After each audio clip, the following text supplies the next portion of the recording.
archi dynamique. Pas étonnant d'ailleurs parce qu'elle se trouve au croisement des routes qui relient l'Iran, l'Inde et l'Asie centrale. Mais Bactre, c'est surtout là où serait mort celui qu'on appelle Zoroastre, le prophète et fondateur de la toute première religion monothéiste de l'histoire, le zoroastrisme. C'est donc bien plus qu'une simple cité. C'est un berceau spirituel qui influencera toute la région et surtout le voisin perse. Et d'ailleurs, la Bactriane va vite devenir perse, puisqu'au 6e siècle avant Jésus-Christ, un roi, Cyrus II, va conquérir la région pour l'intégrer à son immense empire qu'on appelle l'Empire achéménide. Et là, c'est la première fois que cette région s'intègre à un empire aussi vaste. Mais il faut surtout attendre Darius Ier pour voir les Achéménides consolider leur pouvoir sur ce territoire.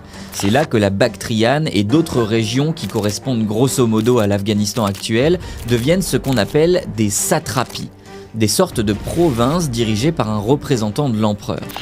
Avec le temps, les Perses y construisent des routes, des relais et font de la Bactriane un carrefour commercial hyper important et essentiel à l'Empire, notamment grâce à la route de la soie.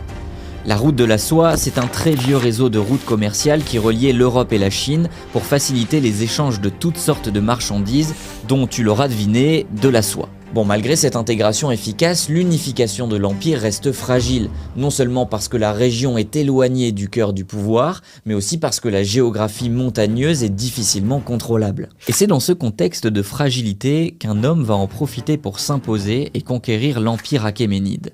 Son nom, tu le connais forcément, puisqu'il s'agit d'Alexandre le Grand. Alors bon, Alexandre, je pourrais carrément faire une vidéo entière sur son sujet, tellement son histoire est immense et passionnante, mais pour aujourd'hui, ce que tu dois retenir, c'est que lorsqu'il monte sur le trône de Macédoine, Alexandre n'a qu'un seul objectif: prendre sa revanche en soumettant le seul empire face auquel son père Philippe II s'est incliné, l'Empire achéménide.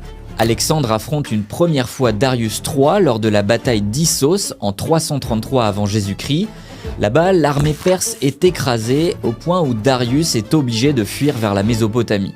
Alexandre décide de poursuivre son ennemi et une deuxième bataille a lieu en -330 à Gaugamélès. Alexandre sort encore victorieux et cette fois-ci, il renverse pour de bon l'Empire achéménide.